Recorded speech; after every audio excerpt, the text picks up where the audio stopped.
commencer par savoir comment vous définissez-vous le référendum. Le référendum, c'est un processus de démocratie, on va dire, direct ou semi-direct, où les citoyens font valoir leur position sur un sujet donné, à l'initiative en général des gouvernants. Voilà. Je définirais comme ça. Ok, et nous on s'était intéressé au cas du référendum qui avait été interdit dans la ville d'Alex.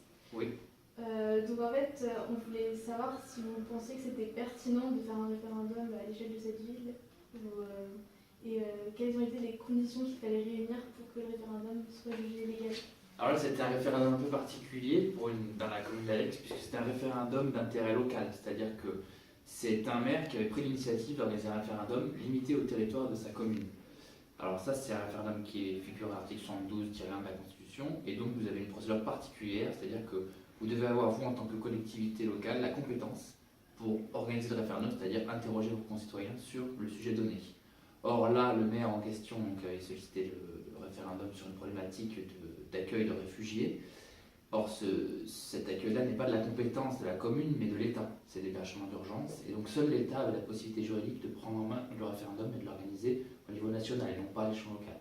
Donc là, il y avait un vrai problème de droit, un vrai problème juridique, et le maire n'avait pas cette possibilité. Alors, certains envisagent de modifier les règles pour leur permettre de solliciter leurs administrés là-dessus, mais à ce jour, il y avait un vrai blocage juridique, et donc immédiatement, le préfet, donc le représentant de l'État dans le département, avait engagé un contentieux qu'il avait gagné contre ce maire. D'accord. Donc les conditions n'étaient pas réunies. Les conditions n'étaient pas réunies. Voilà. Oui. Il aurait fallu que le maire ait la compétence, c'est-à-dire, par exemple, l'implantation d'un projet d'éolienne sur son territoire. Là, il a la compétence pour solliciter l'avis de ses administrés. Mais sur des problématiques étatiques, comme l'accueil des réfugiés, il n'a pas la main dessus. C'était l'État qui devait prendre en charge le référendum. Donc, quelle a été vraiment la question qui devait être posée à Alex, vous savez? Là, c'était vraiment un problème de compétence, c'est-à-dire c'était celui qui posait la question qui n'avait pas même le droit de la poser. Donc même en la formulant différemment, il n'aurait pas eu la possibilité d'organiser le référendum. Parce qu'il n'avait pas la main sur le... Voilà, c'était la matière, on va dire, c'était l'hébergement d'urgence, c'est pas du ressort du maire. Le maire, il a des compétences, mais il n'a pas des compétences illimitées. Il a des compétences qui sont réservées à certains domaines, vous savez, l'ordre public, la sécurité, tranquillité, salubrité publique sur le territoire, mais pas une compétence générale qui va au-delà de ce qu'il peut faire. Donc l'hébergement d'urgence pour les migrants ou les réfugiés, c'est de la compétence de l'État strictement. Donc peu importe la question qui est posée, ça ne sera pas passé. Ok, et indépendamment du cas d'Alex, est-ce que vous pensez que la forme de la question peut influencer le choix du citoyen? Alors ça, c'est certain. Dans un référendum, c'est ce qui est toujours reproché, c'est-à-dire que plusieurs choses. Là, le moment où vous posez la question, vous faites des sondages, le moment est pertinent pour poser la question. Maintenant, je vais avoir un oui, ou si je la pose 2 semaines après, j'aurai un non. Voilà, le moment précis. Ensuite, la manière de formuler. Pensez-vous que, et on oriente comme ça la question vers un oui ou vers un non. Donc effectivement, là-dessus, certains sont très réservés en disant attention avec le référendum parce que c'est très facile d'orienter la réponse qu'on veut. Par exemple, pensez-vous que cette mesure soit une bonne chose pour l'économie et qu'elle engendre des points supplémentaires de croissance de PIB? Là, on est incité à aller vers le oui. Alors que si vous formulez une question comme, je ne sais pas moi, pensez-vous que l'afflux massif de migrants sur un territoire soit une bonne chose pour la tranquillité dans notre commune? Voilà, vous orientez vers un. Et est-ce que l'on ne vote pas aussi en fonction de la personne qui pose la question? Souvent, voilà, c'est ça. On dit, souvent il y avait une citation, on avait dit, je ne sais plus qui avait dit ça, peut-être c'était Mitterrand ou Chirac, je ne sais plus. Dans le référendum, les Français répondent à tout sauf à la question posée. Donc ils répondent surtout à celui qui pose des questions. Vous imaginez aujourd'hui François Hollande, vu l'état de l'opinion, faire un référendum sur n'importe quel sujet, ça tournera pour ou contre François Hollande. Voilà, on va simplifier l'équation très rapidement. Pareil sur la Constitution européenne, le référendum 2005. On a distribué un feuillet qui faisait plus de 300 pages, très technique, à l'ensemble de la population. Personne n'a lu, bien sûr. Même les fins juristes ne comprenaient pas vraiment toutes les subtilités du texte, c'était très technique.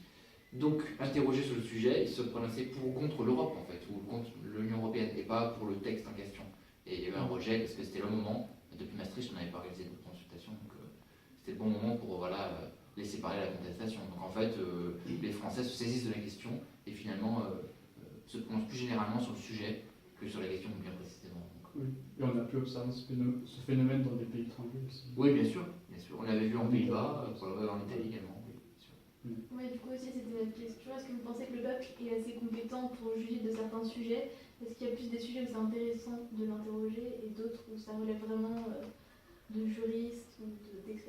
Alors voilà, c'est vrai que ça aussi c'est une question qui est posée puisque ça relève de ce qu'on appelle la démocratie représentative, c'est-à-dire que vous élisez des gouvernants qui sont censés capter l'intérêt général, donc se prononcer au nom du peuple, pour que justement le peuple n'ait pas à être sollicité sur chaque sujet. Le référendum, ça marchait dans la démocratie athénienne ou à Rome, quand vous aviez des forums avec une population importante, mais quand même de taille acceptable et qui pouvait se prononcer directement. Là, avec presque 70 millions de Français, c'est vrai que ça devient plus compliqué. Et c'est vrai que vu la technicité des sujets, on dit parfois que les gouvernants se défaussent sur leurs administrés pour poser des questions techniques quand ça les arrange pas de prendre eux-mêmes la position en disant voilà, c'est pas moi qui me suis prononcé, c'est les Français qui ont dit non à la Constitution européenne par exemple, donc moi j'applique la décision des Français. Mais le courage en politique, c'est de décider d'abord plutôt que de se défausser sur quelqu'un.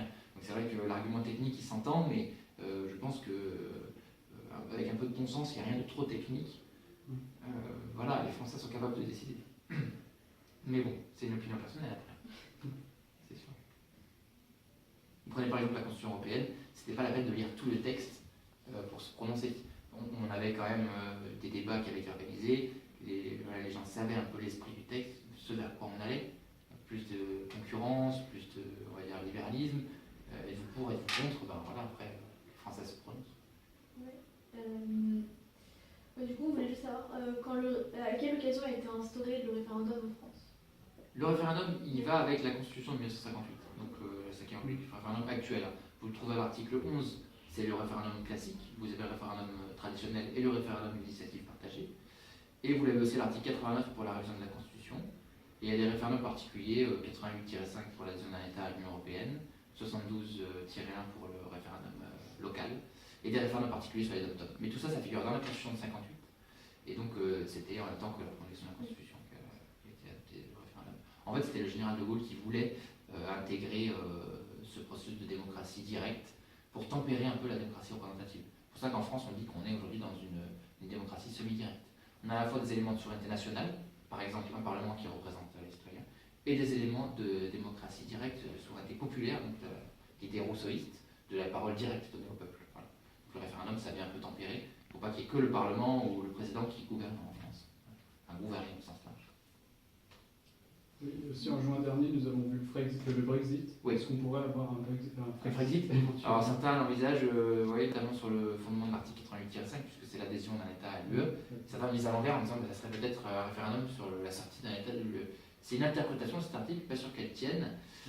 En tout cas, si vraiment il y avait une volonté d'organiser un référendum sur le Brexit, je ne vois pas qui pourrait s'y opposer, puisque ce serait le président de la République qui en prendrait la responsabilité. Et le Conseil constitutionnel refuse, par une jurisprudence traditionnelle, de contrôler les lois référendaires, parce qu'il estime que c'est l'expression directe de la souveraineté du peuple.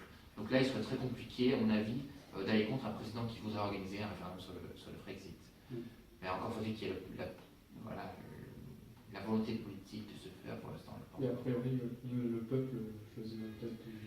Vu l'état d'opinion, je pense que ça irait vers le Brexit, oui. Du moins avec une campagne un peu agressive, comme on a vu en Bretagne, ça ne s'est joué pas grand-chose, mais avec une campagne à côté qui était très virulente. Oui, je pense que oui. Quand vous avez vu Maastricht qui était passé vraiment très, très juste en 92, en 2005, la Constitution qui se fait balayer, et maintenant vous voyez les sondages sur le désamour des Français pour l'Europe, on irait vers un Brexit, je pense, c'est organisé. Bon, je pense que ça ne sera pas. Sauf résultat surprenant à la présidentielle de 2017. Oui.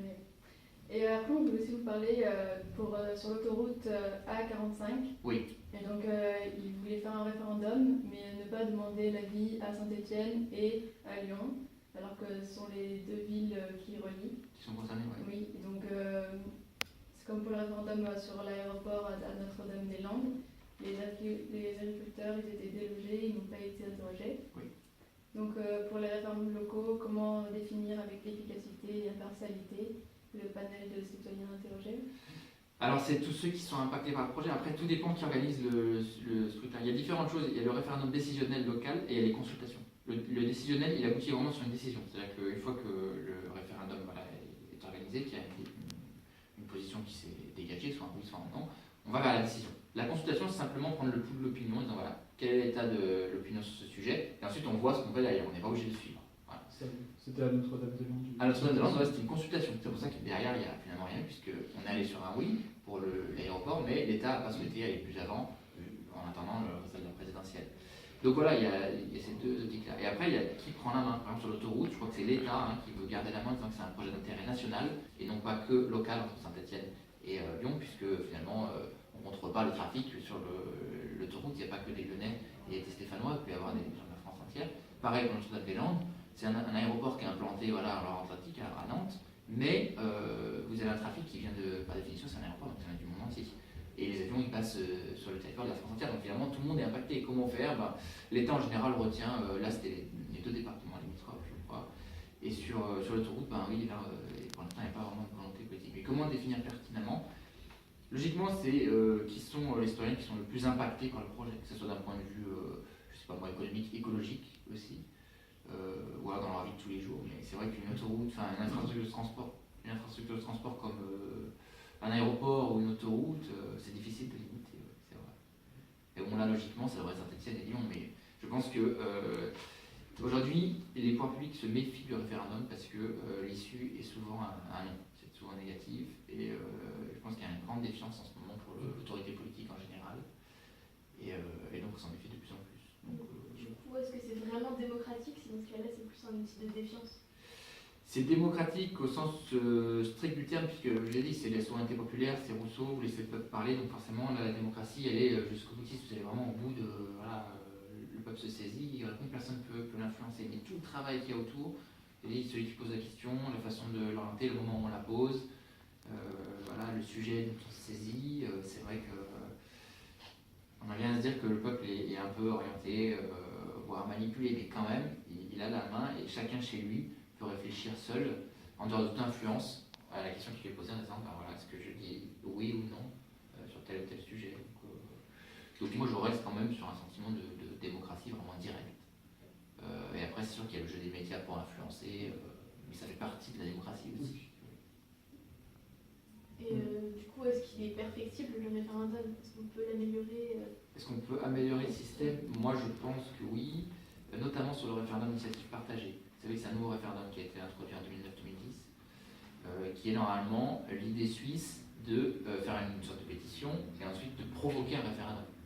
En France, on a fait une usine à gaz avec un système où vous avez 1/5 des parlementaires qui doivent se saisir d'une question, donc ça fait à peu près 190 parlementaires aujourd'hui, et avoir le soutien d'un dixième du corps électoral, donc ça fait plusieurs millions d'électeurs. Et ensuite, il y a un débat au Parlement, et au bout, c'est le président de la République qui a la main pour l'organisation ou pas du référendum. Résultat, très compliqué, donc on n'a jamais organisé un seul référendum sur ce fondement-là, et ça a coûté plusieurs millions d'euros aux contribuables. Donc le système, oui, il serait amélioré sur ce plan-là, en disant voilà, on va faire quelque chose quand même de plus direct, mettons, je sais pas moi, simplement une pétition avec un nombre de votants à atteindre, et directement le référendum organisé, comme ça se fait un peu en Suisse. Et pas un système compliqué avec tous ces filtres qui entravent finalement le référendum et qui aboutissent à ce qu'il ne soit jamais organisé. Le référendum d'initiative partagée. Aller vers un vrai référendum d'initiative populaire, et pas partagé. Je pense que c'est une des pistes. Après, on pourrait aussi élargir le référendum de l'article 11, qui ne peut pas aujourd'hui concerner les libertés publiques. Vous savez que c'est les réformes économiques, sociales, les services publics qui y concourent, mais pas les libertés publiques.